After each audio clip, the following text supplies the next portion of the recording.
বিশ্বের বিভিন্ন দেশের সঙ্গে মেগাসিটি ঢাকাতেও বাড়ছে বায়ু দূষণ।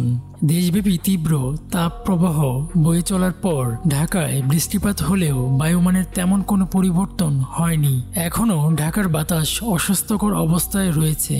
আন্তর্জাতিক বায়ুমান প্রযুক্তি প্রতিষ্ঠান IQER এর মানদণ্ড অনুযায়ী 131 স্কোর নিয়ে বিশ্বের দূষিত শহরের তালিকায় 9 নম্বরে অবস্থান করছে রাজধানী ঢাকা, যা দূষণের দিক থেকে অস্বাস্থ্যকর হিসেবে বিবেচনা করা হয়। অপরদিকে বিশ্বের বায়ু দূষণের দূষিত শহরের তালিকার শীর্ষে রয়েছে ভারতের রাজধানী দিল্লি, যার স্কোর 293। অপরদিকে 156 স্কোর নিয়ে দ্বিতীয় অবস্থানে রয়েছে পাকিস্তানের লাহোর এবং 155 স্কোর নিয়ে তৃতীয় অবস্থানে রয়েছে ভারতের মুম্বাই শহর। এছাড়া 144 স্কোর নিয়ে চতুর্থ অবস্থানে রয়েছে নেপালের রাজধানী কাঠমান্ডু। পঞ্চম অবস্থানে রয়েছে চিলির সান্তিয়াগো, যার স্কোর 134। প্রথমে জেনে নেই AQI কি। AQI হলো বায়ুর একটি সূচক যা সরকারি সংস্থাগুলি দ্বারা তৈরি করা হয়েছে জনসাধারণের কাছে বায়ু সম্পর্কিত তথ্য জানাতে ও বায়ুর গুণমান পরীক্ষা করা, যেমন বায়ু বর্তমানে কতটা দূষিত বা কতটা দূষিত হওয়ার পূর্বাভাস দেয় তা জানিয়ে দেওয়া। বাতাসে AQI এর স্কোর যদি 0 থেকে 50 হয় তাহলে সেটা ভালো বায়ু হিসেবে বিবেচিত হয়। আবার যদি AQI এর স্কোর 51 থেকে 100 পর্যন্ত হয় মাঝারি হিসেবে গণ্য করা হয়। আর সংবেদনশীল গোষ্ঠীর জন্য অস্বাস্থ্যকর হিসেবে বিবেচিত হয় 101 থেকে 150 স্কোর। যদি স্কোর 151 থেকে 200 হয় তাহলে তাকে অস্বাস্থ্যকর বায়ু বলে মনে করা হয়। 201 থেকে 300 এর মধ্যে থাকা AQI স্কোরকে খুব অস্বাস্থ্যকর বলা হয়। এই অবস্থায় শিশু, প্রবীণ এবং অসুস্থ রোগীদের বাড়ির ভেতরে এবং অন্যদের বাড়ির বাইরের কার্যক্রম সীমাবদ্ধ রাখার পরামর্শ দেওয়া হয়ে থাকে। এছাড়া 301 থেকে 400 এর মধ্যে থাকা AQI ঝুঁকিপূর্ণ বলে বিবেচিত হয়, যা নগরের বাসিন্দাদের জন্য গুরুতর স্বাস্থ্য ঝুঁকি তৈরি করে।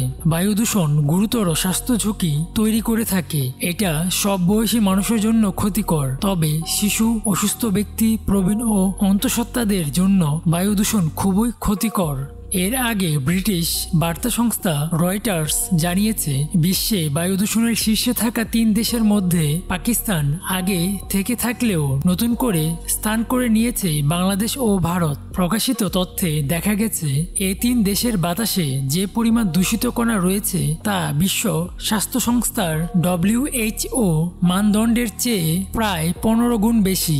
বায়ু দূষণের উপর ওয়ার্ল্ড এয়ার কোয়ালিটি রিপোর্ট 2024 শীর্ষক এক প্রতিবেদন প্রকাশ করে IQER।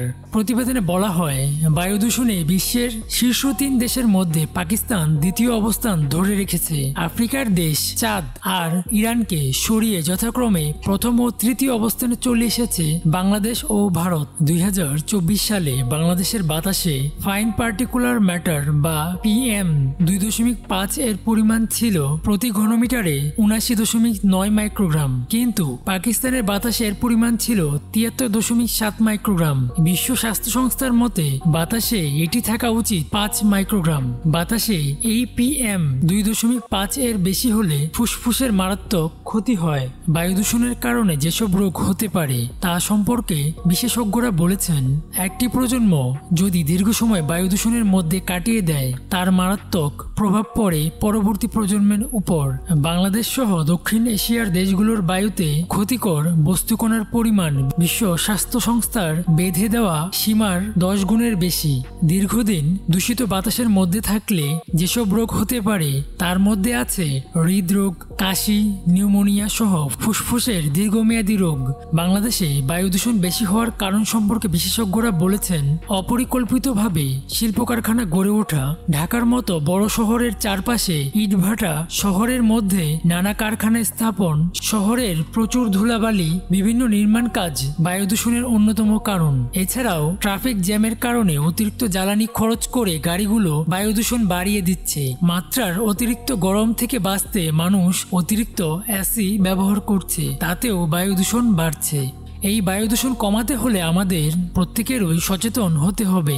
জলবায়ু পরিবর্তনে আমাদের করণীয় সম্পর্কে জানতে হবে। জলবায়ু পরিবর্তন ও বায়ু দূষণ রোধে একসঙ্গে কাজ করতে হবে এবং মাস্ক ব্যবহার করতে হবে। বায়ু দূষণে মাস্ক ব্যবহার করলে দূষণ থেকে অনেকাংশে রক্ষা পাবেন, তাই ঘরের বাইরে মাস্ক ব্যবহার করুন। সঙ্গে আরও যেসব কাজ করা যেতে পারে তা হলো পরিকল্পিতভাবে কলকারখানাগুলোর ধোঁয়া কমিয়ে আনা, কলকারখানাগুলো শহরের বাইরে নিয়ে যাওয়া, ট্রাফিক জ্যামের সমাধান করা, উন্নত জ্বালানি ব্যবহার করা, এয়ার কন্ডিশন কম ব্যবহার করা, প্রচুর বনায়ন করা, কারণ গাছ বায়ু দূষণ প্রতিরোধে জোরালো ভূমিকা রাখে। এছাড়াও নির্মাণ কাজগুলো নিয়ন্ত্রিতভাবে করা যাতে সেটি দূষণের কারণ না হয়। সূক্ষ্ম মৌসুমে দূষিত শহরগুলোয় 2 থেকে 3 ঘন্টা পর পর পানি ছেটানোর ব্যবস্থা করা, নির্মাণ কাজের সময় নির্মাণ স্থান ঢেকে রাখা, নির্মাণ সামগ্রী পরিবহনের সময় ঢেকে নেওয়া, রাস্তায় ধুলো সংগ্রহের জন্য সাকশন ট্রাক ব্যবহার করা, অবৈধ ইটভাটা বন্ধ করে উন্নত প্রযুক্তির স্যান্ড ব্লকের প্রচলন বাড়ানো, ব্যক্তিগত গাড়ি ও ফিটনেসবিহীন গাড়ি নিয়ন্ত্রণ করা, এছাড়া গাছ লাগানো, ছাদ বাগানে উৎসাহিত করা, জলাধার সংরক্ষণ করা, সেই সঙ্গে নির্মল বায়ু আইনের বাস্তবায়ন এবং পরিবেশ সংরক্ষণে বাজেটের উপর গুরুত্ব দেওয়া। বায়ু দূষণ সম্পর্কিত ভিডিওটি আজকের মতো এতটুকুই। ভিডিওটি ভালো লাগলে লাইক, কমেন্ট, সাবস্ক্রাইব করতে ভুলবেন না। ধন্যবাদ।